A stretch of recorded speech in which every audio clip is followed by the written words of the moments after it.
ದುಡ್ಡಿನ ಬೆಲೆ ಹೆತ್ತವರಿಗೆ ಗೊತ್ತು ಹೆಣ್ಣಿನ ಬೆಲೆ, ಬಡವನಿಗೆ ಗೊತ್ತು ದುಡ್ಡಿನ ಬೆಲೆ, ಈ 3 ತಿಂಗಳು ತಿಳಿದವನಿಗೆ ಗೊತ್ತು ಜೀವನದ ಬೆಲೆ. ಜೀವಕ್ಕೆ ಸಿಗಬೇಕಾದರೆ ನೆಲೆ ಆ ಅನುಗ್ರಹದ ಸೆರೆ, ಆ ಅನುಗ್ರಹಕ್ಕೆ ಬೇಕು ಪ್ರಾರ್ಥನೆಯ ಕಲೆ. ದಲ್ಲಿ ದೇವರ ಅನುಗ್ರಹವನ್ನು ಬೇಡಿ ಬರುವವರ ನಮ್ಮ ಶಾಲೆಯ ಸಹಶಿಕ್ಷಕಿಯಾದ ಸಂಗೀತ ಮೇಡಮ್ ಮತ್ತು ಮೇಘ ಮೇಡಮ್.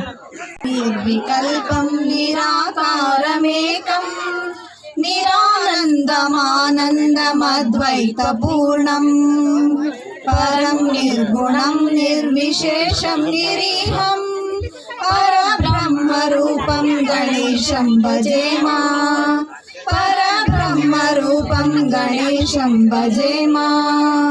ಗುಣಾತೀತಮಾನಂ ಚಿದಾನಂದರೂಪಂ ಚಿದಾಭಾಸಕಂ ಸರ್ವಗಮ್ಯಾನಗಮ್ಯಂ ಮೂಲಿಧ್ಯೇಯಮಾಕಾಶರೂಪಂ ಪರೇಶಂ ಪರಬ್ರಹ್ಮರೂಪಂ ಗಣೇಶಂ ಭಜೇಮ, ಪರಬ್ರಹ್ಮರೂಪಂ ಗಣೇಶಂ ಭಜೇಮ. ಜಗತ್ಕಾರಣಂ ಕಾರಣಜ್ಞಾನರೂಪಂ ಸುರಾದಿಂ ಸುಖಾದಿಂ ಗಣೇಶಂ ಭಜೇಮ. ಜಗದ್ವ್ಯಾಪಿನಂ ವಿಶ್ವವಂದ್ಯಂ ಸುರೇಶಂ ಪರಬ್ರಹ್ಮರೂಪಂ ಗಣೇಶಂ ಭಜೇಮ, ಪರಬ್ರಹ್ಮರೂಪಂ ಗಣೇಶಂ ಭಜೇಮ.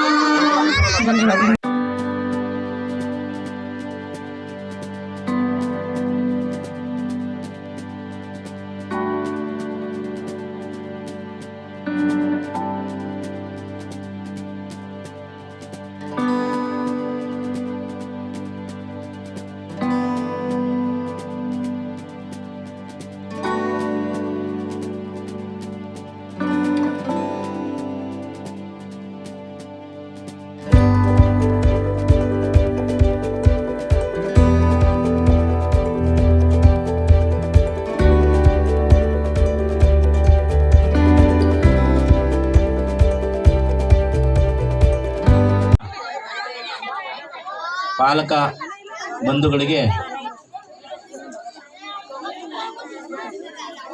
ತುಂಬ ಹೃದಯದ ನಮಸ್ಕಾರಗಳನ್ನು ತಿಳಿಸ್ತಾ, ಇವತ್ತು ನಮ್ಮ SLR ಆಂಗ್ಲ ಮಾಧ್ಯಮ ಶಾಲೆಯ ವಾರ್ಷಿಕೋತ್ಸವ ಕಾರ್ಯಕ್ರಮವನ್ನು ಹಮ್ಮಿಕೊಂಡಿದ್ದೇವೆ. ಈ ಒಂದು ಕಾರ್ಯಕ್ರಮದ ಅಧ್ಯಕ್ಷತೆಯನ್ನು ವಹಿಸಿರ್ತಕ್ಕಂಥ ನನ್ನ ಪರಮ ಪೂಜ್ಯ ತಂದೆಯವರು ಹಾಗೂ ಶಿಕ್ಷಣ ಕ್ಷೇತ್ರದಲ್ಲಿ ಜೀವಿತಾವಧಿಯನ್ನೇ ಸವೆಸಿ 2 ಶಿಕ್ಷಣ ಸಂಸ್ಥೆಗಳನ್ನು ಕಟ್ಟೋದಕ್ಕೆ ಪ್ರೇರಣಾದಾಯಕವಾಗಿರ್ತಕ್ಕಂಥ ತಂದೆಯವರಿಗೆ ಅವರ ಪಾದಗಳಿಗೆ ಪುಡಮಟ್ಟು ಇವತ್ತಿನ ಈ ಒಂದು ಕಾರ್ಯಕ್ರಮವನ್ನು ವಿದ್ಯುಕ್ತವಾಗಿ ಉದ್ಘಾಟನೆ ಮಾಡೋದಕ್ಕಾಗಿ ನಮ್ಮ ಜೊತೆಗೆ ಆಗಮಿಸಿರ್ತಕ್ಕಂಥ ಈ ಭಾಗದ ಶಿಕ್ಷಣ ಇಲಾಖೆಯ ಕ್ಷೇತ್ರ ಶಿಕ್ಷಣಾಧಿಕಾರಿಗಳಿರ್ತಕ್ಕಂಥ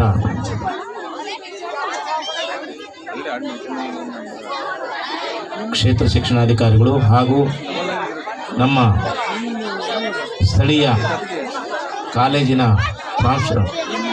ಉಪನ್ಯಾಸಕರಾಗಿರ್ತಕ್ಕಂಥ ಶ್ರೀಯುತ ರಾಘವೇಂದ್ರ ಸರ್ ಅವರು, ಜೊತೆಗೆ ನಮ್ಮ ಎಲ್ಲ ಕಾರ್ಯಗಳನ್ನು ಕಷ್ಟ ಸುಖಗಳನ್ನು ಹಂಚ್ಕೊಳ್ಳೋದಕ್ಕೆ ಸದಾ ನಮ್ಮೊಡನೆ ಇರ್ತಕ್ಕಂಥ ನಮ್ಮ ಆತ್ಮೀಯರು, ನಮ್ಮ ಸಂಸ್ಥೆಯ ಪ್ರತಿನಿಧಿಗಳು, ಶಾಲಾಭಿವೃದ್ಧಿ ಸಮಿತಿಯ ಸದಸ್ಯರಾಗಿರ್ತಕ್ಕಂಥ ಸೋಮಣ್ಣ ಅವರೇ, ಹಾಗೂ ಈ ಶಿಕ್ಷಣ ಸಂಸ್ಥೆಯ ಆಗುಹೋಗುಗಳನ್ನು ಸದಾ ನಮ್ಮೊಡನಿದ್ದು ಸಲಹೆ ಮಾರ್ಗದರ್ಶನ ಕೊಡ್ತಕ್ಕಂಥ ಸರ್ ಅವರೇ, ಹಾಗೂ ನನ್ನ ಆತ್ಮೀಯ ನಾಗರಾಜನವರೇ, ಮತ್ತು ನಮ್ಮ ಸಂಸ್ಥೆಯ ಮತ್ತೊಂದು ಶಿಕ್ಷಣ ಸಂಸ್ಥೆ ಎಜುಕೇರ್ ಆಂಗ್ಲ ಮಾಧ್ಯಮ ಶಾಲೆ ಕಾರವಾರದ ನೇತೃತ್ವ ವಹಿಸಿರ್ತಕ್ಕಂಥ ನನ್ನ ಧರ್ಮ ಶ್ರೀಮತಿ ನಾಗರಾಜನವರೇ, ಹಾಗೂ ಈ ಒಂದು ಶಿಕ್ಷಣ ಸಂಸ್ಥೆಯನ್ನು ಅತ್ಯಂತ ಪ್ರಾಮಾಣಿಕವಾಗಿ ನಡೆಸೋದಕ್ಕೆ ನಿಮ್ಮೆದುರು ಇರ್ತಕ್ಕಂಥ ನನ್ನ ಆತ್ಮೀಯ ಮತ್ತು ಸಹೋದರ ಅರವಿಂದ್ ಅವರೇ, ಜೊತೆಗೆ ಇವತ್ತಿನ ಈ ಒಂದು ಕಾರ್ಯಕ್ರಮವನ್ನು ಅತ್ಯಂತ ಪ್ರೀತಿಯಿಂದ ಆಸಕ್ತಿಯಿಂದ ಪ್ರೋತ್ಸಾಹಿಸಿ ಇಲ್ಲಿ ಹಾಜರಿರ್ತಕ್ಕಂಥ ನನ್ನೆಲ್ಲ ಪಾಲಕ ಬಂಧುಗಳೇ ಹಾಗೂ ವಿದ್ಯಾರ್ಥಿಗಳೇ, ಜೊತೆಗೆ ಇವತ್ತಿನ ಈ ಒಂದು ಕಾರ್ಯಕ್ರಮ ಉತ್ತಮ ಆರಂಭವನ್ನು ಕಂಡು ಅತ್ಯುತ್ತಮ ಯಶಸ್ವಿ ಕಾರ್ಯಕ್ರಮ ಆಗೋದಕ್ಕೆ ಕಂಕಣಬದ್ಧರಾಗಿ ಪ್ರಯತ್ನವನ್ನು ಮಾಡಿರ್ತಕ್ಕಂಥ, ಅವಿರತ ಪ್ರಯತ್ನವನ್ನು ಮಾಡಿರ್ತಕ್ಕಂಥ ನನ್ನೆಲ್ಲ ಶಿಕ್ಷಕ ಬಂಧುಗಳೇ, ಜೊತೆಗೆ ಶಿಕ್ಷಕೇತರ ಬಂಧುಗಳು, ಈಗಾಗಲೇ ಬಹಳಷ್ಟು ಜನಕ್ಕೆ ಸಂಜೆ ಆಗಿದೆ, ಅವ್ರು ಬಂದಿರೋದು ನನ್ನ ಮಾತಿಗಲ್ಲ ಅಂತ ಇದರಿಂದ ಗೊತ್ತಾಗ್ತಾ ಇದೆ. ಅವರೆಲ್ಲ ಮಕ್ಕಳ ಈ ಒಂದು ಪ್ರತಿಭೆಯನ್ನು ನೋಡಬೇಕು, ಆನಂದಿಸಬೇಕು ಅಂತಕ್ಕಂಥ ಖುಷಿಯಲ್ಲಿರ್ತಕ್ಕಂಥ ಸಮಯದಲ್ಲಿ ನಾನು ಭಾಳಷ್ಟು ಸಮಯವನ್ನು ವ್ಯರ್ಥ ಮಾಡದೆ ಈ ಒಂದು ಶಿಕ್ಷಣ ಸಂಸ್ಥೆಯ ಪ್ರಾಸ್ತಾವಿಕವಾಗಿ ಒಂದೆರಡು ಮಾತನಾಡೋದಕ್ಕೆ ನಾನು ಇಷ್ಟಪಡ್ತೇನೆ. ನಾನೀಗಾಗಲೇ ಶ್ರೀಯುತ ಕ್ಷೇತ್ರ ಶಿಕ್ಷಣಾಧಿಕಾರಿಗಳ ಜೊತೆಗೆ ಹಂಚಿಕೊಂಡೆ. ಇವತ್ತು ಶೈಕ್ಷಣಿಕ ವ್ಯವಸ್ಥೆಯನ್ನು ಸಿಂಹಾವಲೋಕನ ಮಾಡಿದಾಗ ನಮಗೆ ಕಂಡುಬರ್ತಕ್ಕಂಥ ಅತ್ಯಂತ ಗಂಭೀರ ಸಮಸ್ಯೆ ಅಂತಂದರೆ ಗುಣಮಟ್ಟದ ಶಿಕ್ಷಣಕ್ಕೆ ಕೊರತೆ ಇರತಕ್ಕಂಥದ್ದು. ಏನು ಗುಣಮಟ್ಟದ ಶಿಕ್ಷಣ, ಮತ್ತು ಯಾಕೆ ಇಲ್ಲಿ ನಾವು ಶಿಕ್ಷಣ ಸಂಸ್ಥೆಯನ್ನು ಕಟ್ಟಿದ್ದೀವಿ, ಮತ್ತು ಮುಂದೆ ಏನಿದೆ ನಮ್ಮ ಗುರಿ, ಈ 3 ಅಂಶಗಳನ್ನು ನಾನು ನಿಮ್ಮ ಹತ್ರ ಸ್ಪಷ್ಟಪಡಿಸ್ಬಿಟ್ಟು ನನ್ನ ಮಾತು ವಿರಾಮ ಕೊಡ್ತಾ ಇದ್ದೀನಿ. ಆತ್ಮೀಯರೇ, ಇವತ್ತು ಪ್ರಸ್ತುತ ಪರಿಸ್ಥಿತಿಯಲ್ಲಿ ಅಂಕ ಗಳಿಕೆಯ ಹಿಂದೆ ಕೂಡ 100ಕ್ಕೆ 100 ಅಂಕಗಳನ್ನು ಗಳಿಸಿದ್ರು ಅಂತ ಅಂದ ಮಾತ್ರಕ್ಕೆ ಶಿಕ್ಷಣ ಸಂಸ್ಥೆಯ ಜವಾಬ್ದಾರಿ ಮುಗಿಲಿಲ್ಲ ಮತ್ತು ಪಾಲಕರ ಜವಾಬ್ದಾರಿ ಮುಗಿಲಿಲ್ಲ. ಇವತ್ತಿನ ಶಿಕ್ಷಣ ಸಂಸ್ಥೆಗಳು ಮಾಡ್ತಾ ಇರ್ತಕ್ಕಂಥದ್ದು ಅದನ್ನೇ. ಏನೆಲ್ಲ ಕಷ್ಟಪಟ್ಟು ಮಕ್ಕಳಿಗೆ 100ಕ್ಕೆ 100 ಅಂಕ ತೆಗೆಯೋದಕ್ಕೆ ಭಾಳಷ್ಟು ಪ್ರಯತ್ನ ಮಾಡಿಬಿಡ್ತಾರೆ. 100 ಅಂಕ ತಗೊಂಡ್ಮೇಲೆ ಮಕ್ಕಳನ್ನು ಕಬಿಟ್ಬಿಡ್ತಾರೆ.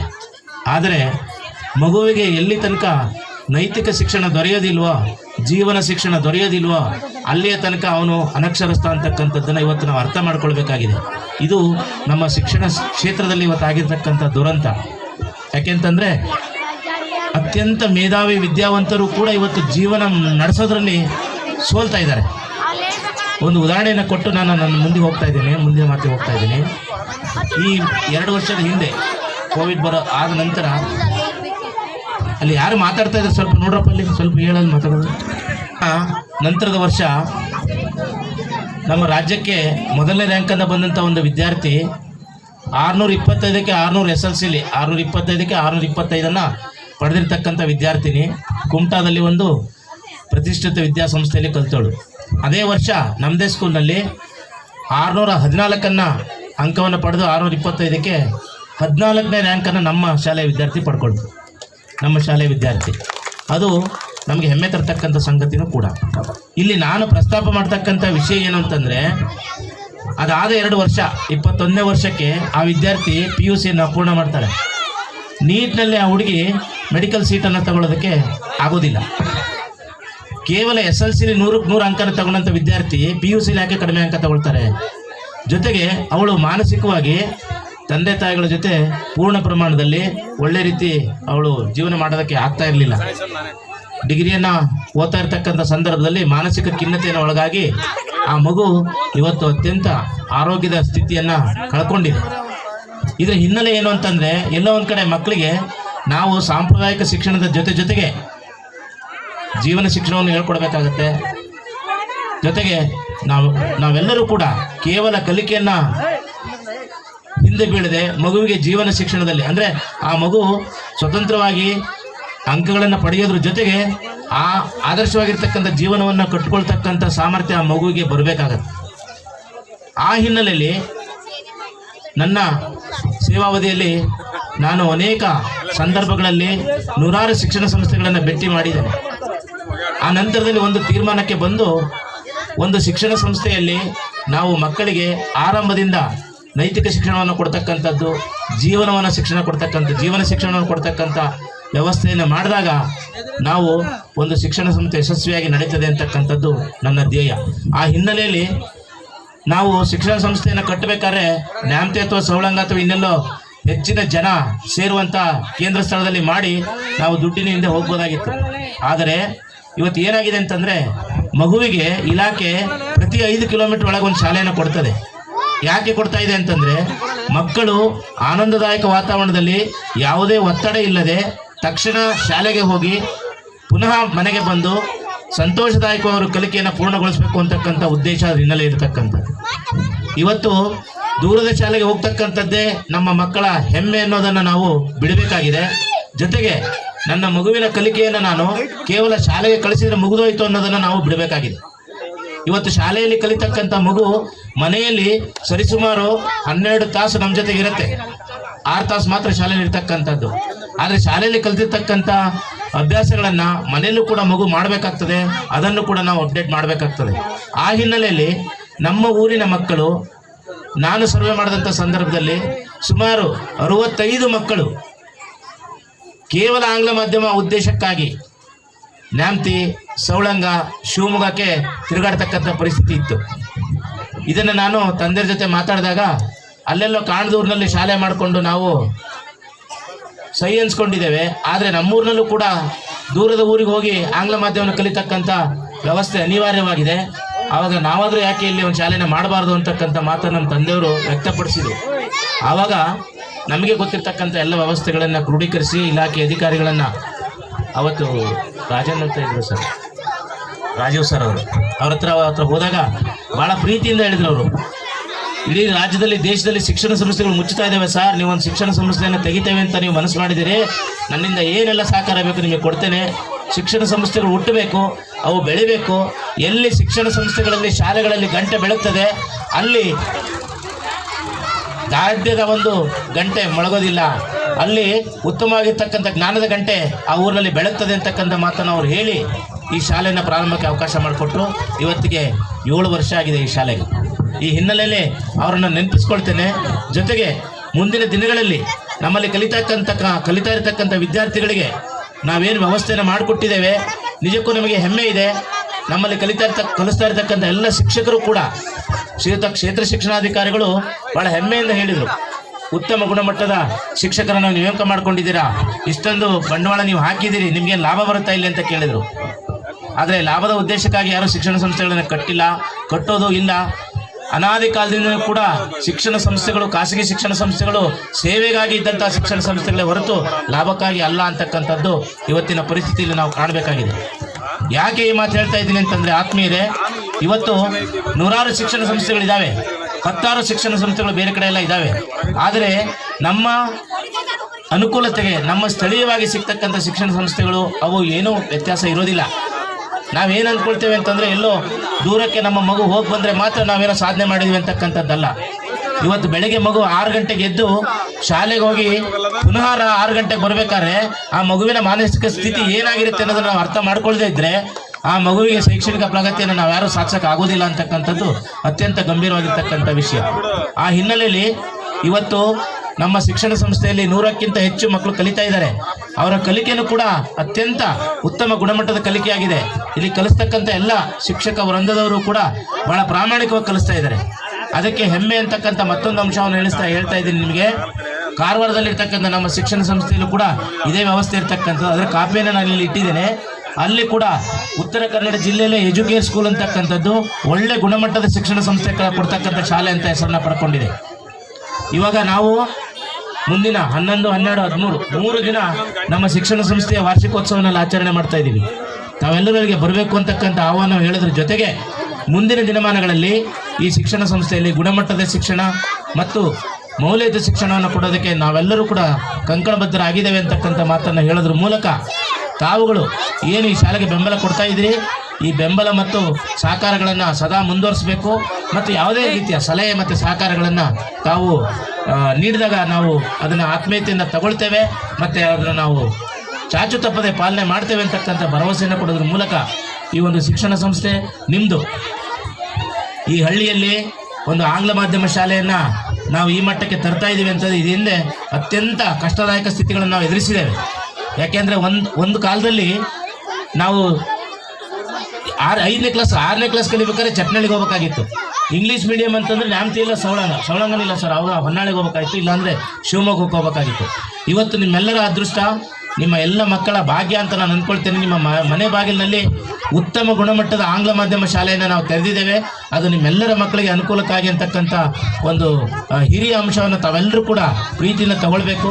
ಈ ಸಂಸ್ಥೆಯನ್ನು ಮುಂದಿನ ದಿನಗಳಲ್ಲಿ ಉತ್ತರೋತ್ತರ ಅಭಿವೃದ್ಧಿಯ ಅತ್ತ ಸಾಗಿಸೋದಕ್ಕೆ ತಮ್ಮೆಲ್ಲರ ಸಹಕಾರ ಅತ್ಯಂತ ಅವಶ್ಯಕವಾಗಿರ್ತಕ್ಕಂಥದ್ದು ಅಂತ ಹೇಳ್ಬಿಟ್ಟು, ಮುಂದಿನ ದಿನಗಳಲ್ಲಿ ಇಲ್ಲಿ ಕಲಿತಕ್ಕಂಥ ವಿದ್ಯಾರ್ಥಿಗಳು ಖಂಡಿತ ಒಂದು ಒಳ್ಳೆಯ ಶಿಕ್ಷಣವನ್ನು ಪಡ್ಕೊಂಡು ಈ ಊರಿನ, ಈ ದೇಶದ, ಈ ಒಂದು ವ್ಯವಸ್ಥೆಯ ಆಸ್ತಿ ಆಗ್ತಾರೆ ಅಂತಕ್ಕಂಥದ್ದನ್ನು ನಾನು ಅತ್ಯಂತ ಪ್ರಾಮಾಣಿಕವಾಗಿ ಮತ್ತು ಘಂಟಾಘೋಷವಾಗಿ ಹೇಳ್ತೇನೆ. ಯಾಕೆಂತಂದರೆ 15 ವರ್ಷಗಳ ಹಿಂದೆ ನಮ್ಮಲ್ಲಿ ಕಲಿತಾ ಇರ್ತಕ್ಕಂಥ LKG ಮಕ್ಕಳಿಗೆ ಬರೀ 6 ಮಕ್ಕಳಿಂದ ನಾನು ಪ್ರಾರಂಭ ಮಾಡಿದ್ದವಾಗ ಆ ಮಕ್ಕಳಿಗೆ ಇದೇ ರೀತಿ ನಾನು ಪಾಲಕರ ಸಭೆಯಲ್ಲಿ ಹೇಳಿದ್ದೆ, ನಿಮ್ಮ ಮಕ್ಕಳು ಇನ್ನು 12 ವರ್ಷದಲ್ಲಿ ಅವರು ಈ ರಾಜ್ಯ ಮಟ್ಟದ ವಿದ್ಯಾರ್ಥಿಗಳಾಗಿ ಅವರು ಜನಪ್ರಿಯತೆಯನ್ನು ಪಡಿತಾರೆ ಅಂತ ಹೇಳಿದ್ದೆ. ಆ ಹಿನ್ನೆಲೆಯಲ್ಲಿ ಆ ಮಕ್ಕಳು ಆ ವರ್ಷ ರಾಜ್ಯ ಮಟ್ಟದ 14ನೇ ರ್ಯಾಂಕನ್ನು ಪಡೆಯೋದ್ರ ಮೂಲಕ ಆ ಮಕ್ಕಳಿಗೆ ಮತ್ತು ಅವರಿಗೆ ಕೀರ್ತಿಯನ್ನು ತಂದರು. ಆ ಹಿನ್ನೆಲೆಯಲ್ಲಿ ನಾನು ಹೆಮ್ಮೆಯಿಂದ ಹೇಳ್ತೇನೆ, ನಮ್ಮಲ್ಲಿ ಕಲಿತಾ ಇರ್ತಕ್ಕಂಥ ಮಕ್ಕಳು ಮುಂದಿನ ದಿನಗಳಲ್ಲಿ ರಾಜ್ಯ ಮಟ್ಟದ, ರಾಷ್ಟ್ರ ಮಟ್ಟದ ಪ್ರತಿಭೆಗಳಾಗಿ ಹೊರಹೊಮ್ಮುತ್ತಾರೆ ಅಂತಕ್ಕಂಥದ್ದನ್ನು ನಾನು ಹೆಮ್ಮೆಯಿಂದ ಹೇಳೋದ್ರ ಮೂಲಕ ಪ್ರಾಸ್ತಾವಿಕವಾಗಿ ನಾನು 4-6 ವಿಷಯಗಳನ್ನು ನಿಮ್ಮೆದುರಿಗೆ ಹಂಚಿಕೊಳ್ಳೋದಕ್ಕೆ ಈ ಸಂದರ್ಭದಲ್ಲಿ ತುಂಬ ಸಂತೋಷ ಆಯಿತು. ಜೊತೆಗೆ ನನ್ನ 2 ಅವಕಾಶಗಳನ್ನು ಕೊಟ್ಟಿದ್ದಕ್ಕೆ ನಮ್ಮೆಲ್ಲರೂ ಕೂಡ ವಂದಿಸಿ ನನ್ನ ಮಾತನ್ನು ಮುಗಿಸ್ತಾ ಇದ್ದೀನಿ. ಎಲ್ಲರಿಗೂ ಧನ್ಯವಾದಗಳು. ಎಲ್ಲರಿಗೂ ನಮಸ್ಕಾರ. ಇಂಗ್ಲೀಷ್ ಮೀಡಿಯಂ ಸ್ಕೂಲ್ ಪಾಲುಂಗಡಿ ಈ 124ನೇ ಸಾಲಿನ ವಾರ್ಷಿಕೋತ್ಸವದ ಅಧ್ಯಕ್ಷತೆ ವಹಿಸಿರುವಂತಹ ನಮ್ಮ ಶಿಕ್ಷಣ ಇಲಾಖೆಯಲ್ಲಿ ದೀರ್ಘಕಾಲದ ಅವಧಿಯವರೆಗೆ ಶಿಕ್ಷಕರಾಗಿ ನಿವೃತ್ತಿ ಹೊಂದಿ 2 ಶಿಕ್ಷಣ ಸಂಸ್ಥೆಗಳನ್ನು ತೆರೆದಿರುವಂತಹ ಹಿರಿಯರು ಮಾರ್ಗದರ್ಶಕರಾದಂಥ ಬಿ ಶರಣಪ್ಪನವರೇ,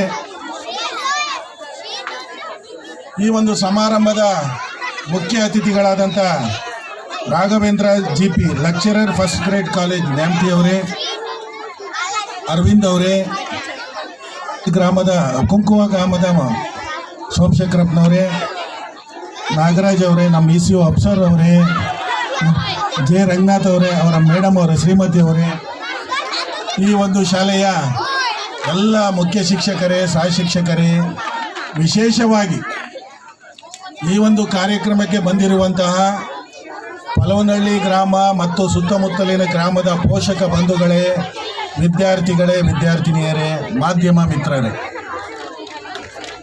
ನಮ್ಮ ರಂಗನಾಥ್ ಅವರು, ಜೈ ರಂಗನಾಥ್ ಅವರು ಹೇಳ್ತಾ ಇದ್ರು, ನಮ್ಮ ತಂದೆಯವರು ಈ ಒಂದು ಶಿಕ್ಷಣ ಕ್ಷೇತ್ರದಲ್ಲಿ ಸುಮಾರು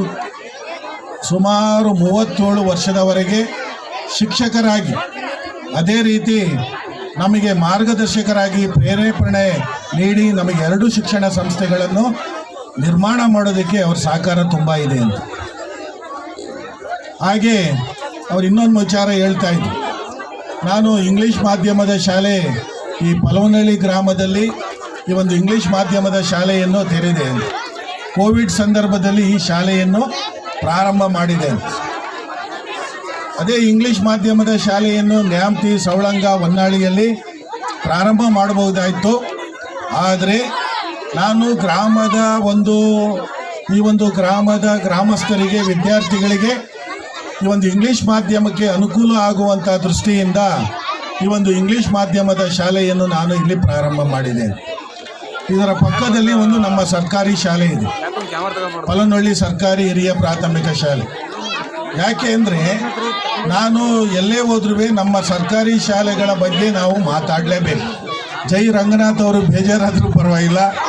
ಯಾಕೆ ಅಂದರೆ ಹೌದು, ನಮ್ಮ ಸರ್ಕಾರಿ ಶಾಲೆಗಳು ಮತ್ತು ಅನುದಾನಿತ, ಅನುದಾನ ರಹಿತ ಶಾಲೆಗಳಾಗಿರ್ಬೋದು, ಇವು ಒಂದೇ ನಾಣ್ಯದ 2 ಮುಖಗಳು.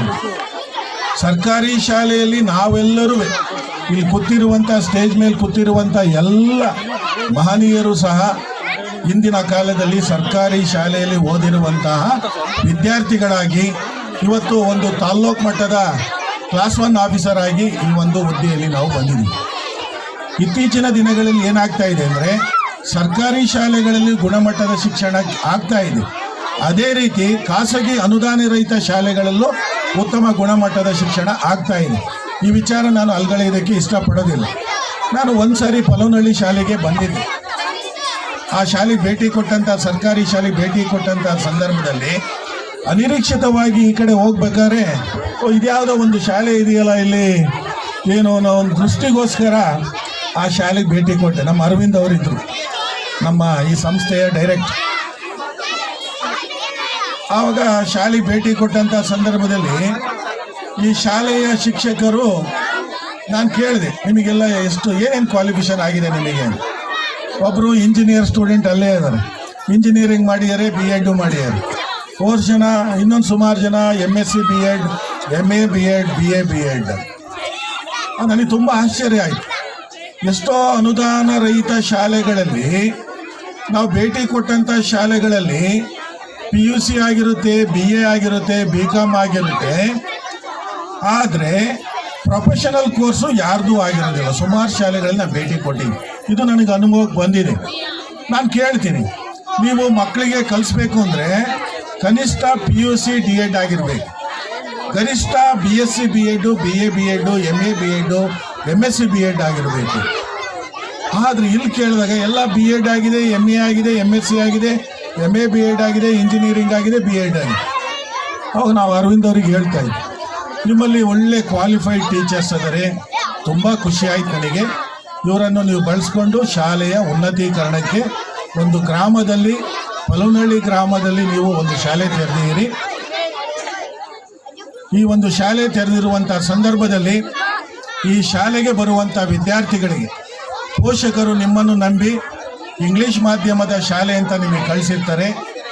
ಆ ಸಂದರ್ಭದಲ್ಲಿ ಇಂತಹ ಒಂದು ಕ್ವಾಲಿಫೈಡ್ ಇರುವ ಶಿಕ್ಷಕರ ಮೂಲಕ ನಮ್ಮ ವಿದ್ಯಾರ್ಥಿಗಳಿಗೆ ಗುಣಮಟ್ಟದ ಶಿಕ್ಷಣವನ್ನು ನೀಡಿ, ಗುಣಮಟ್ಟದ ಶಿಕ್ಷಣವನ್ನು ನಾವು ಎಲ್ಲಿಡ್ತೀವಿ ಅಲ್ಲಿ ಮುಂದೆ ಮಕ್ಕಳಿಗೆ ಮುಂದೆ ಭವಿಷ್ಯದ ಉತ್ತಮ ಪ್ರಜೆಗಳಾಗಿ ಸಮಾಜದಲ್ಲಿ ಒಂದು ಸಮಾಜಮುಖಿ ಕಾರ್ಯ ಮಾಡೋದಕ್ಕೆ ಸಾಧ್ಯವಾಗುತ್ತೆ. ಇಂತಹ ಒಂದು ನಿಟ್ಟಿನಲ್ಲಿ ನಿಮ್ಮ ಶಿಕ್ಷಣವನ್ನು ನೀಡಿ ಅಂತ ಅವರಿಗೆ ನಮ್ಮ ಅರವಿಂದ್ ಅವರಿಗೆ ಹೇಳೋದು. ನಮ್ಮ ಜೈ ರಂಗನಾಥ್ ಅವ್ರು ಹೇಳ್ತಿದ್ರು, ಎಜುಕೇರ್ ಸೊಸೈಟಿ ನಾನು ಕೇಳಿ, ಅವರು ಕಾರವಾರದಲ್ಲಿ ಹೋಗಿ ಅವರ ಶ್ರೀಮತಿಯವರ ಒಡಗೂಡಿ ಅಲ್ಲಿ ಉತ್ತಮವಾದಂಥ ಒಂದು ಶಿಕ್ಷಣ ವ್ಯವಸ್ಥೆ, ಅದರಲ್ಲೂ ಸೌತ್ ಕೇಂದ್ರ. ನನ್ನ ಫಸ್ಟ್ ಅಪಾಯಿಂಟ್ಮೆಂಟೇ ಸೌತ್ ಕೇಂದ್ರ. ನಾನು ಉಡುಪಿಯಲ್ಲಿ ಕೆಲಸ ಮಾಡಿ ಪ್ರೊಬೆಷನರಿ ಹೆಡ್ ಮಾಸ್ಟರ್ ಆಗಿದ್ದ, KES ಮಾಡಿದಾಗ ಅಲ್ಲಿ ನಾವು ಘಟ್ಟದ ಮೇಲೆ ಹೋಗಿ ಘಟ್ಟದ ಕೆಳಗಡೆ ಒಂದು ಸಂಸ್ಥೆ ತೆರೆಯೋದು ಅಷ್ಟು ಸುಲಭದ ಮಾತಲ್ಲ. ನೀವು ಘಟ್ಟದ ಮೇಲರು ದಡ್ರು, ಘಟ್ಟದ ಕೆಳಗಿರೋರು ಬಹಳ ಬುದ್ಧಿವಂತರು, ಎಲ್ಲವನ್ನು ಬಲ್ಲವರು, ಎಲ್ಲವನ್ನು ವಿಚಾರವನ್ನು ತಿಳ್ಕೊಂಡಿರೋರು ಅನ್ನೋ ಒಂದು ನನ್ನ ಅನುಭವ. ನಾನು 3.5 ವರ್ಷ ಅಲ್ಲಿ ಹೆಡ್ ಮಾಸ್ಟರ್ ಆಗಿ ಕೆಲಸ ಮಾಡಿದಂಥ ನನ್ನ ವೈಯಕ್ತಿಕ ಅನುಭವ ಹೇಳ್ತಾನೆ. ಅಂಥ ಸಂದರ್ಭದಲ್ಲಿ ಕಾರವಾರದಲ್ಲಿ ಹೋಗಿ ಒಂದು ಎಜುಕೇರ್ ಶಿಕ್ಷಣ ಸಂಸ್ಥೆ ತೆರೆದು ಒಂದು ಒಳ್ಳೆಯ ವಿದ್ಯಾಭ್ಯಾಸ ಕೊಡ್ತಾರೆ ಅಂದರೆ ಅಲ್ಲಿರುವ ಶಿಕ್ಷಣ ಸಂಸ್ಥೆಗೂ ನನ್ನ ಒಂದು ಶುಭ ಹಾರೈಕೆ. ಅದೇ ರೀತಿ ಇಲ್ಲಿ ತೆರೆದಿರುವಂತಹ ಒಂದು SLR ಎಜುಕೇಷನ್ ಸೊಸೈಟಿಗೂ ನಾನು ಶಿಕ್ಷಣ ಇಲಾಖೆಯ ಮುಖ್ಯಸ್ಥನಾಗಿ ಈ ಒಂದು ಪೋಷಕರ ಒಂದು ನಂಬಿಕೆಯನ್ನು ಉಳಿಸಿಕೊಳ್ಳುವ ಒಂದು ನಿಟ್ಟಿನಲ್ಲಿ, ಅದೇ ರೀತಿ ನಮ್ಮ ಸರ್ಕಾರಿ ಶಾಲೆಯನ್ನು ಗಮನದಲ್ಲಿಟ್ಟುಕೊಂಡು ಸರ್ಕಾರಿ ಶಾಲೆ ಉಳಿಬೇಕು, ನಿಮ್ಮ ಸಂಸ್ಥೆನೂ ಉಳಿಬೇಕು ಅನ್ನೋ ಒಂದು ದೃಷ್ಟಿಯಿಂದ ನೀವು ಆ ನಿಟ್ಟಿನಲ್ಲಿ ಕೆಲಸ ಮಾಡಿ ಅಂತ ಹೇಳ್ತಾ, ಈ ಒಂದು ವಾರ್ಷಿಕೋತ್ಸವದಲ್ಲಿ ನಾನು ಹೆಚ್ಚಿಗೆ ಮಾತಾಡೋಕ್ಕೆ ಹೋಗೋದಿಲ್ಲ. ಎಲ್ಲ ಪೋಷಕರು, ವಿದ್ಯಾರ್ಥಿಗಳು ಬಹಳ ರಂಗಾಗಿ ವಿದ್ಯಾರ್ಥಿಗಳು ತಮ್ಮ ಮಕ್ಕಳನ್ನು ಅಲಂಕಾರ ಮಾಡ್ಕೊಂಡು ಕರ್ಕೊಂಬಂದಿದ್ದೀರಿ. ತುಂಬ ಲೇಟ್ ಆಯಿತು ಅಂದರೆ ನಿಮಗೂ ಬೇಜಾರಾಗುತ್ತೆ. ನಾವು ನಿಮ್ಮ ಭಾಷಣ ಕೇಳಕ್ಕೆ ಬಂದಿಲ್ಲ, ನಮ್ಮ ಮಕ್ಕಳ ಸಾಂಸ್ಕೃತಿಕ ಚಟುವಟಿಕೆಗಳನ್ನು ನಾವು ನೋಡೋದಕ್ಕೆ ಬಂದಿದ್ದೀವಿ ಅನ್ನೋ ಒಂದು ದೃಷ್ಟಿಯಿಂದ ಪೋಷಕರು ಸಹ ಬಂದಿದ್ದೀರಿ. ನಿಮ್ಮ ಮಕ್ಕಳ ಒಂದು ಸಾಂಸ್ಕೃತಿಕ ಚಟುವಟಿಕೆ ಆಗಿರ್ಬೋದು, ಮನೋರಂಜನಾ ಚಟುವಟಿಕೆ ಆಗಿರ್ಬೋದು, ಆ ಒಂದು ನಿಟ್ಟಿನಲ್ಲಿ ನೀವು ಎಷ್ಟು ಸಹಕರಿಸ್ತೀರೋ, ಒಟ್ಟು ದಿನಕ್ಕೆ 24 ಗಂಟೆ ಇರುತ್ತೆ. 24 ಗಂಟೆಯಲ್ಲಿ 8 ಗಂಟೆಗಳವರೆಗೆ ವಿದ್ಯಾರ್ಥಿಗಳು ಶಾಲೆಯಲ್ಲಿರ್ತಾರೆ. ಇನ್ನು 16 ಗಂಟೆ ತಂದೆ ತಾಯಿಯವರ ಮನೆಯ ಜೊತೆಯಲ್ಲಿರ್ತಾರೆ. ಶಾಲೆಯ ಶಿಕ್ಷಕರ ಜವಾಬ್ದಾರಿ ಎಷ್ಟಿರುತ್ತೆ, ಅದಕ್ಕಿಂತ ಹೆಚ್ಚಿನ ಜವಾಬ್ದಾರಿ ನಿಮ್ಮ ಮಕ್ಕಳ ಭವಿಷ್ಯವನ್ನು ರೂಪಿಸುವ ಜವಾಬ್ದಾರಿ ಪೋಷಕರಲ್ಲಿರುತ್ತೆ. ಆ ಒಂದು ನಿಟ್ಟಿನಲ್ಲಿ ಪೋಷಕರು ನಿಮ್ಮ ಮಕ್ಕಳ ವಿದ್ಯಾಭ್ಯಾಸಕ್ಕೆ ನೀವು ಕಂಕಣಬದ್ಧರಾಗಿ ಆ ಒಂದು ವಿದ್ಯಾರ್ಥಿಗಳನ್ನು ಉತ್ತಮ ಪ್ರಜೆಗಳನ್ನಾಗಿ ಮಾಡ್ತೀರಿ ಅಂತ ಆಶಾಭಾವನೆ ವ್ಯಕ್ತಪಡಿಸಿ ಮಾತಾಡಲು ಅವಕಾಶ ಕೊಟ್ಟಂಥ ಎಲ್ಲರಿಗೂ ವಂದಿಸಿ ನಾನು ಮಾತು ಮುಗಿಸ್ತಾ ಇದ್ದೀನಿ. ಜೈ ಹಿಂದ್, ಜೈ ಕರ್ನಾಟಕ. ನಮ್ಮನ್ನು ಮಾತಾಡಬೇಕು ಅಂತ ಹೇಳಿ ಕರೆಸಿದ್ದಾರೆ. ಆದರೆ ಆ ಒಂದು ಮಾತಾಡಿ ನಿಮ್ಮ ಕೋಪಕ್ಕೆ ಗುರಿಯಾಗೋದಕ್ಕೆ ನಾವು ತಯಾರಿಲ್ಲ. ಯಾಕಂದರೆ ಕನ್ನಡಿಯ ಮುಂದೆ ನಿಂತಿರ್ತಕ್ಕಂಥ ಯುವತಿ, ಮೈಕಿನ ಮುಂದಿರ್ತಕ್ಕಂಥ ಸಾಹಿತಿ, ಇವರಿಬ್ಬರಿಗೂ ಕೂಡ ಸಮಯ ಹೋಗೋದೇ ಗೊತ್ತಾಗಲ್ಲಂತೆ. ಇದು ಇಂಗ್ಲೀಷ್ ಮೀಡಿಯಂ ಕಾನ್ವೆಂಟು. ನಾನು ಕನ್ನಡ ಮೇಷ್ಟ್ರು, ನ್ಯಾಮತಿ ಕಾಲೇಜಲ್ಲಿ ಕನ್ನಡ ಪಾಠ ಮಾಡ್ತೀನಿ. ಇಲ್ಲೆಲ್ಲ ನಮ್ಮ ವಿದ್ಯಾರ್ಥಿನಿಯರು ಒಂದಿಬ್ಬರು ಮೂರು ಕಾಣಿಸ್ಕೊಂಡ್ರು. ಭಾಳಷ್ಟು ಜನ ವಿದ್ಯಾರ್ಥಿಗಳು ಈ ಊರಲ್ಲಿ ಇದ್ದಾರೆ ನನಗೆ. ಇದು ಇಂಗ್ಲೀಷ್ ಮೀಡಿಯಂ. ಇವತ್ತು ಇಂಗ್ಲೀಷ್ ಅಂತಕ್ಕಂಥದ್ದು ಚಿಕ್ಕ ವಯಸ್ಸಿನಲ್ಲೇ ಕಲಿಬೇಕಾದಂಥ ವಯಸ್ಸಿನಲ್ಲಿ ಅದನ್ನು ಕಲಿತ್ರೆ ಮುಂದೆ ನಮ್ಗೆ ಅನ್ನಕ್ಕೆ ದಾರಿ ಆಗುತ್ತೆ ಅಂತಕ್ಕಂಥದ್ದು ಎಲ್ಲರೂ ಒಪ್ಪಿಕೊಳ್ಬೋದಾದಂಥ ವಿಷಯನೇ. ಅಂತ ಒಂದು ಇಂಗ್ಲೀಷನ್ನು ಇಲ್ಲಿ ಮಿಸ್ಗಳು ಮಾತಾಡೋದನ್ನು ನೋಡಿದರೆ ತುಂಬ ಫ್ಲೂಯೆಂಟಾಗಿ ಮಾತಾಡ್ತಾರೆ. ಒಳ್ಳೆ ಟ್ರೈನಡ್ ಟೀಚರ್ಸ್ ಇದ್ದಾರೆ ಇಲ್ಲಿ. ಮಕ್ಕಳು ನಿಮ್ಮ ಮಕ್ಕಳು ಇಂಗ್ಲೀಷನ್ನು ಚೆನ್ನಾಗಿ ಕಲಿಬೋದಾದಂಥ ಒಂದು ವಾತಾವರಣ ಇದೆ. ಇವತ್ತು ನೀವೆಲ್ಲ ತಾಯಂದರು, ಪೋಷಕರು ನಿಮ್ಮ ಮಕ್ಕಳನ್ನ ಸುಮಾರು ಒಂದು ವಾರ 15 ದಿವಸದಿಂದನೇ ಅವ್ರ ಕಾಟ ತಾಳ್ಲಾರ್ದೇ ಅವ್ರು ಕೇಳಿದ್ದೆಲ್ಲ ಕೊಡಿಸ್ಬಿಟ್ಟು ಅವ್ರಿಗೆ ಬೇಕಾದಾಗೆ ಡ್ರೆಸ್ಸು, ಮೇಕಪ್ ಅದೆಲ್ಲ ಮಾಡಿಸಿ ಕರ್ಕೊಂಬಂದಿದ್ದೀರ ತಮ್ಮ ಮಕ್ಕಳ ಪ್ರದರ್ಶನ ನೋಡೋದಕ್ಕೆ. ಇಷ್ಟೊತ್ತಿಗೆ ಈಗಾಗಲೇ ಕಾರ್ಯಕ್ರಮ ಆರಂಭ ಆಗಿದ್ದರೆ ಭಾಳ ಚೆನ್ನಾಗಿತ್ತು. ಸ್ವಲ್ಪ ತಡ ಆಯಿತು ಅಂತ ಅನಿಸುತ್ತೆ. ಆದರೆ ನಾನು 1-2 ನಿಮಿಷದಲ್ಲಿ ನನ್ನ ಮಾತನ್ನು ಮುಗಿಸಿ ಆ ಒಂದು ಕಾರ್ಯಕ್ರಮ ಮುಂದುವರಿಯೋದಕ್ಕೆ ಅನುವು ಮಾಡಿಕೊಡ್ತೇನೆ. ಚಿಕ್ಕ ಮಕ್ಕಳು ಬರೀ ಶಿಕ್ಷಣವನ್ನು ಕಲಿಯೋದಷ್ಟೇ ಅಲ್ಲ, ಕೆಲವು ಮಾನವೀಯ ಮೌಲ್ಯಗಳನ್ನು ಕೂಡ ಕಲಿಬೇಕು ಅಂತೇಳಿ ಈ ಶಾಲೆ ಸಂಸ್ಥಾಪಕರು ಹೇಳಿದರು. ಅದು ಖಂಡಿತ ನಿಜ.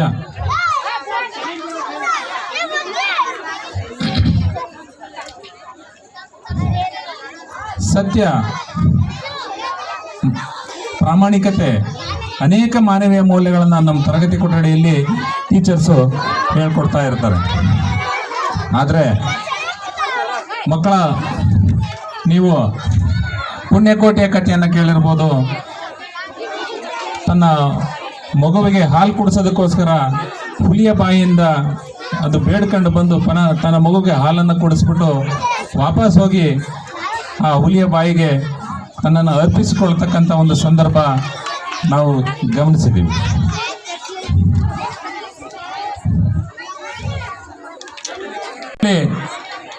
ಸೂಕ್ತವಾಗಿ ಪ್ರತಿಭೆಗಳು ಅಡಗಿರ್ತವೆ. ಶಿಕ್ಷಕರು ಅದನ್ನು ಹೊರಗೆ ತೆಗಿಬೇಕು. ಆ ನಿಟ್ಟಿನಲ್ಲಿ ಶಿಕ್ಷಕರು ಮಕ್ಕಳನ್ನು ಅರ್ಥ ಮಾಡ್ಕೊಳ್ಬೇಕು. ಅವರಿಗೆ ಶೈಕ್ಷಣಿಕ ಮನೋವಿಜ್ಞಾನದ ಒಂದು ಜ್ಞಾನ ಇರಬೇಕು ಅಂತಕ್ಕಂಥದ್ದು. ಯಾವ ಮಕ್ಕಳು ಕೂಡ ದಡ್ರಲ್ಲ. ಪೋಷಕರು ಇದನ್ನು ಮೊದಲು ಮನವರಿಕೆ ಮಾಡ್ಕೊಳ್ಬೇಕು. ನನ್ನ ಮಗ ಈ ಸರಿ ಫಸ್ಟ್ ರ್ಯಾಂಕ್ ಬರಲಿಲ್ಲ, ನನ್ನ ಮಕ್ಕಳಿಗೆ ಪ್ರೈಜಸ್ ಬರಲಿಲ್ಲ ಅಂತ ಹೇಳ್ಬಾರ್ದು. ಎಲ್ಲ ಮಕ್ಕಳಲ್ಲೂ ಕೂಡ ಅವ್ರದ್ದೇ ಆದಂಥ ಒಂದು ಪ್ರತಿಭೆ ಅಂತಕ್ಕಂಥದ್ದು ಇರುತ್ತೆ. ಒಂದು ಚಿಕ್ಕ ಕಥೆಯನ್ನು ನಾನು ನಿಮಗೆ ಹೇಳ್ತೀನಿ. ಇದನ್ನು ಪೋಷಕರು, ಮಕ್ಕಳು ಇಬ್ಬರು ಕೂಡ ಸ್ವಲ್ಪ ಗಮನ ಇಟ್ಕೊಳ್ಳಿ. ಒಂದು ಕಾಡಿನಲ್ಲಿ ಒಂದು ಗರ್ಭಿಣಿಯಾಗಿರ್ತಕ್ಕಂಥ ಒಂದು ಹುಲಿ ಇರುತ್ತೆ. ತುಂಬು ಗರ್ಭಿಣಿಯಾಗಿರ್ತಕ್ಕಂಥ ಹುಲಿ ಪ್ರಸವದ ಸಮಯ ಎದ್ದೋಗಿ ಬೇಟೆಯನ್ನು ಕೂಡ ಆಡಲಾರ್ದಂತಹ ಸ್ಥಿತಿಯಲ್ಲಿ ಅದಿರುತ್ತೆ. ಅದೇ ಸಂದರ್ಭದಲ್ಲಿ ಆ ಕಾಡಿಗೆ ಬಂದಂಥ ಒಬ್ಬ ಬೇಟೆಗಾರ ಆ ಹುಲಿಯನ್ನು ಹೊಡೆದು ಸಾಯಿಸ್ತಾನೆ. ಆ ಹುಲಿ ಅಲ್ಲೇ ಅದೇ ಜಾಗದಲ್ಲಿ 3 ಮರಿಗಳಿಗೆ ಒಂದು ಜನ್ಮ ನೀಡಿ ಸತ್ತೋಗುತ್ತೆ. ಆ ನಂತರ ಅಲ್ಲಿ ಕುರಿಯನ್ನು ಮೇಯಿಸ್ತಾ ಇದ್ದಂಥ ಒಬ್ಬ ಕೊಲ್ಲ ಒಂದು ಹುಲಿ ಮರಿಯನ್ನು ತೆಗೆದುಕೊಂಡು ಹೋಗ್ತಾನೆ. ಆ ಹುಲಿ ಮರಿಯನ್ನು ತನ್ನ ಕುರಿಮರಿಗಳ ಜೊತೆನೆ ಬೆಳೆಸ್ತಾನೆ.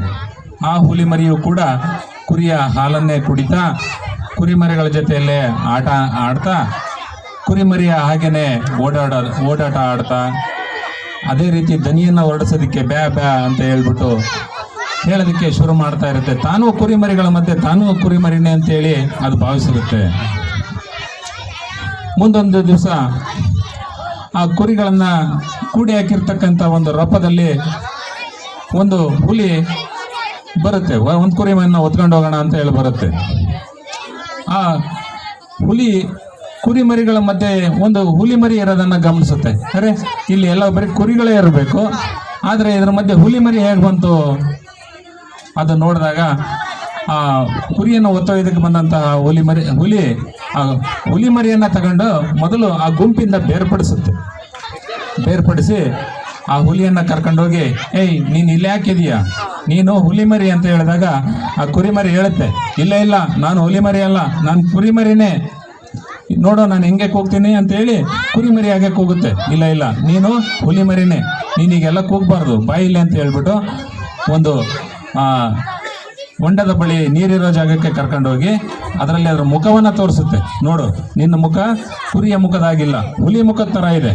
ಆದ್ದರಿಂದ ನೀನು ನಿನ್ನೊಳಗಿರ್ತಕ್ಕಂಥ ಆ ಹುಲಿ ಶಕ್ತಿಯನ್ನು ಜಾಗೃತಗೊಳಿಸ್ಕೋಬೇಕು, ನೀನು ಕುರಿಯಲ್ಲ ಅಂತ ಹೇಳಿದ ಮೇಲೆ ಆಗ ಹುಲಿಮರಿಗೆ ನಾನು ಕುರಿಯಲ್ಲ, ನನ್ನ ಶಕ್ತಿನೇ ಬೇರೆ, ನನ್ನ ಸಾಮರ್ಥ್ಯಗಳೇ ಬೇರೆ ಅಂತಕ್ಕಂಥದ್ದು ಅರಿವಾಗುತ್ತೆ. ಮುಂದೆ ಅದು ಕುರಿಮರಿಯ ಗುಂಪನ್ನು ತೊರೆದು ಹುಲಿಗಳ ಜೊತೆ ವಾಸ ಮಾಡೋದಕ್ಕೆ ಶುರು ಮಾಡುತ್ತೆ. ಮಕ್ಕಳೇ, ನಿಮ್ಮಲ್ಲಿ ಅಗಾಧವಾಗಿರ್ತಕ್ಕಂಥ ಒಂದು ಪ್ರತಿಭೆ ನಿಮ್ಮಲ್ಲಿ ಖಂಡಿತವಾಗಿಯೂ ಕೂಡ ಅಡಗಿರುತ್ತೆ. ಆ ಪ್ರತಿಭೆ ಹೊರಗೆ ಬರೋದಕ್ಕೆ ನಿಮಗೆ ಶಿಕ್ಷಕರು ತುಂಬ ಸಹಕಾರಿಯಾಗಿರಬೇಕು. ಶಿಕ್ಷಕರ ಜೊತೆ ಮಕ್ಕಳು ಹೊಂದ್ಕೋಬೇಕಾಗತ್ತೆ. ಎಲ್ಲ ಮಕ್ಕಳನ್ನು ಕೂಡ ಶಿಕ್ಷಕರು ಸಮಾನ ದೃಷ್ಟಿಯಿಂದ ತರಗತಿಯಲ್ಲಿ ನೋಡ್ಕೊಳ್ಬೇಕಾಗತ್ತೆ. ಪೋಷಕರಿಗೂ ಕೂಡ ನಮ್ಮ ಮಗು ಎಲ್ಲ ಮಕ್ಕಳ ಹಾಗೆ ಓದಬೇಕು, ಎಲ್ಲ ಮಕ್ಕಳಾಗಿ ಆಟೋಟಗಳಲ್ಲಿ ತೊಡಗಬೇಕು ಅಂತಕ್ಕಂಥದ್ದು ಕೂಡ ಅವರ ಮಹತ್ವಾಕಾಂಕ್ಷೆ ಆಗಿರುತ್ತೆ. ಇವತ್ತಿನ ಕಾಲದಲ್ಲಿ ಪೋಷಕರು convent, shoes, uniform, school bus, lunch box ಇವೆಲ್ಲ ಕೊಟ್ಟು ಕಳಿಸಿದ್ರೇ ಆ ತಾಯಂದ್ರಿಗೆ ಸಮಾಧಾನ. ಸರ್ಕಾರಿ ಶಾಲೆಯಲ್ಲಿ LKG UKG ಇಲ್ಲದೆ ಇರೋದೇ ಇದಕ್ಕೆ ಕಾರಣ. ಕಾನ್ವೆಂಟ್ LKG UKGಯಲ್ಲಿ 15-20 ಸಾವಿರ ಕಡಿಮೆ ಅಂದ್ರೆ ಅಷ್ಟು ಸೇರಿಸಿದಂಥವ್ರು ಮುಂದೆ ಯಾವುದೇ ಕಾರಣಕ್ಕೂ 1ನೇ ತರಗತಿಗೆ ಬಂದಾಗ ಫ್ರೀಯಾಗಿ ನಾವು ನಿಮಗೆ ಎಜುಕೇಷನ್ ಕೊಡ್ತೀವಿ ಅಂದರೆ ಯಾರು ಕೂಡ ಸೇರಿಸೋದಿಲ್ಲ. ಈಗ ನಿಮ್ಮ ಮಕ್ಕಳಿಗೆ ನೀವು ಕೊಟ್ಟು 1 ವರ್ಷದ ಫೀಸು ಮುಂದೆ ನಿಮ್ಮ ಡಿಗ್ರಿ ಕಾಲೇಜಲ್ಲಿ 3 ವರ್ಷನೂ ಕೂಡ ಮುಗಿಸ್ಕೊಂಡು ಹೋಗ್ತೀರ. ನೀವು BA BSc BCA 3 ಕೂಡ ಕಾಂಬಿನೇಷನ್ ನಮ್ಮ ಕಾಲೇಜಲ್ಲಿ ಇದ್ದಾವೆ. ಇಲ್ಲಿ ಕಟ್ತಕ್ಕಂಥ 1 ವರ್ಷದ ಫೀಸಲ್ಲಿ ನಿಮಗೆ 3 ವರ್ಷ ಡಿಗ್ರಿ ಮುಗಿದೋಗುತ್ತೆ. ಆದರೂ ನಾವು ಕಾನ್ವೆಂಟ್ಗೆ ನಮ್ಮ ಮಕ್ಕಳು ಕೂಡ ಕಾನ್ವೆಂಟ್ಗಳಿಗೆ ಹೋಗ್ತವೆ. ಆ ಕಾನ್ವೆಂಟಲ್ಲಿ ಅನಿವಾರ್ಯ ಕಲೀಲೇಬೇಕಾಗತ್ತೆ. ಯಾಕಂದರೆ ಇವತ್ತು ಸರ್ಕಾರಿ ಶಾಲೆಯಲ್ಲಿ ಸ್ಟ್ರೆಂತ್ ಭಾಳ ಕಡಿಮೆ ಇದೆ. ಒಂದು ಸಾಮಾಜೀಕರಣ ಆಗೋದಕ್ಕೂ ಕೂಡ ಆ ಒಂದು ಸ್ಟ್ರೆಂತ್ ಭಾಳ ಕಡಿಮೆ ಇದೆ. ಇನ್ನೂ ಹೆಚ್ಚಿಗೆ ಮಾತಾಡೋಕ್ಕಾಗಲ್ಲ. ಇನ್ನೊಂದು ಸರಿ ನಿಮ್ಮ ಶಾಲೆಗೆ ಬಂದ್ಬಿಟ್ಟು ಬರೀ ಮಕ್ಕಳನ್ನೇ ಉದ್ದೇಶಿಸಿಬಿಟ್ಟು ಮಾತನಾಡೋದಕ್ಕೆ ಈ ಶಾಲೆಯ ಮುಖ್ಯಸ್ಥರನ್ನ ಹೇಳ್ಕೊಳ್ತೀನಿ. ಬೇಕಾದ್ರೆ ಒಂದು ಸರಿ ಬಂದು ಮಕ್ಕಳ ಜೊತೆ ಮಾತಾಡಿ ಅವ್ರಿಗೆ ಏನು ಹೇಳ್ಬೇಕಂದ್ರೆ ಹೇಳೋಗ್ತೀನಿ. ಈಗ ಕಾರ್ಯಕ್ರಮ ಶುರುವಾಗಲಿ. ಇಷ್ಟು ಹೇಳ್ತಾ ಇವತ್ತು ನನಗೆ ಈ ಒಂದು ಸಂದರ್ಭದಲ್ಲಿ ಕರೆಸ್ಬಿಟ್ಟು ಮಾತನಾಡೋದಕ್ಕೆ ಅವಕಾಶ ಕೊಟ್ಟಂಥ ಎಲ್ರಿಗೂ ವಂದಿಸ್ತಾ ನನ್ನ ಮಾತನ್ನು ಮುಗಿಸ್ತಾ ಇದ್ದೀನಿ. ಧನ್ಯವಾದಗಳು. ಅಷ್ಟೇ. ಯಾಕಪ್ಪ ಅಂದರೆ ಪೋಷಕರು ಈಗ ಕಳಿಸ್ತಾ ಇದ್ದೀರಿ ಮಕ್ಕಳನ್ನು, ಶಿಕ್ಷಕರು ಪಾಠ ಮಾಡ್ತಾರೆ. ಮನೆಯಲ್ಲಿ ನೀವು ಮಕ್ಕಳಿಗೆ ಹೆಚ್ಚು ಗಮನ ಕೊಡಬೇಕು. TV ಮೊಬೈಲು ಆ ಚಿಂಟು ಹಾಕೋದು ಅವನ್ನ ಸ್ವಲ್ಪ ಕಡಿಮೆ ಮಾಡಿ. ಬರೀ ಶಿಕ್ಷಕರನ್ನೇ ದೂರದಲ್ಲ, ಶಿಕ್ಷಕರು ಪಾಠ ಮಾಡಿರ್ತಾರೆ, ನಾವು ಮನೆಯಲ್ಲಿ ಕಲಿಸ್ಬೇಕು. ಹಿಂದೆ ಏನಾಗಿತ್ತು ಅಂದರೆ ನಮ್ಗೆ ಯಾವ ಇದು ಇದ್ದಿಲ್ಲ. ನಾವು ಡಿಗ್ರಿ ಕಾಲೇಜಿಗೆ ಹೋಗ್ಬೇಕಾದ್ರೆ ಶಿವಮೊಗ್ಗಕ್ಕೆ ಹೋಗ್ಬೇಕಾಯ್ತು. PUCನೂ ಇದ್ದಿಲ್ಲ ಶಿವಮೊಗ್ಗದಲ್ಲಿ ಹಿಂದೆ. ಇವತ್ತು ಮನೆ ಬಾಗಿಲಿಗೆ ಇದೆ. ನೀವು ಪೋಷಕರಾದಂಥವ್ರು ನಮ್ಮ ಮಕ್ಕಳು ಮುಂದಾಗಬೇಕು. ಆವಾಗ ಒಂದು ನಾವೇನಾದ್ರು ಇಂಜಿನಿಯರ್ ಓದಬೇಕು ಅಂದರೆ ಹಿಂದೆ ಅಯ್ಯೋ ಅವ್ನು ಕೋಟ್ಯಾಧಿಪತಿ ಆಗಿರಬೇಕು, ಅವ್ನು ಲಂಚ ಕೊಟ್ಬಿಟ್ಟು ಇಂಜಿನಿಯರು ಡಾಕ್ಟ್ರಿಗೆ ಹೋಗ್ಬೇಕಾಯ್ತು. ಇವತ್ತು ಅದೇನಿಲ್ಲ. ನಮ್ಮ ಮಕ್ಕಳು ಚೆನ್ನಾಗಿ ಓದ್ಬಿಟ್ಟು ಪರ್ಸೆಂಟೇಜ್ ತೊಗೊಂಡ್ರು ಅಂದರೆ ಆ ಪರ್ಸೆಂಟೇಜ್ ಮೇಲೆಗೆ ಅವರು ಸೆಲೆಕ್ಷನ್ನಾಗಿ ಹೋಗ್ತಾರೆ. ಆ ಒಂದು ಅವಕಾಶ ಸರ್ಕಾರ ಕೊಟ್ಟಿದೆ. ಆ ದೃಷ್ಟಿಯಿಂದ ಪೋಷಕರು ಮಕ್ಕಳ ಬಗ್ಗೆ ಹೆಚ್ಚಿನ ಗಮನ ಕೊಟ್ಟು, ಇವತ್ತು ಹಿಂದೆ ಜಮೀನು ಸಾಕಷ್ಟು ಜನಸಂಖ್ಯೆ ಕಮ್ಮಿ ಇತ್ತು. ಈಗ ಜನಸಂಖ್ಯೆ ಕಡಿಮೆ ಜಾಸ್ತಿ ಆಗಿದೆ, ಭೂಮಿ ಕಡಿಮೆ ಆಗಿದೆ. ಆ ದೃಷ್ಟಿಯಿಂದ ಮಕ್ಕಳನ್ನು ನೀವು ಆದಷ್ಟು ವಿದ್ಯಾಭ್ಯಾಸದ ಕಡೆ ಗಮನ ಕೊಡಿ. TV ಮೊಬೈಲು ಅವಕ್ಕೆ ಹೆಚ್ಚಿನ ಆದ್ಯತೆ ಕೊಡ್ದಂಗೆ ಸಹಕಾರ ಕೊಡಿ ಅಂತ ಹೇಳ್ತಾ ಸಂಸ್ಥೆಯನ್ನು ಬೆಳೆಸಲಿ ಅಂತ ಹೇಳ್ತಾ ನಾನು ಮಾತಾಡಲು ಅವಕಾಶ ಕೊಟ್ಟರೆ ಎಲ್ಲರೂ ಮಾತು ಮುಗಿಸ್ತೀನಿ. ವಂದನೆಗಳು.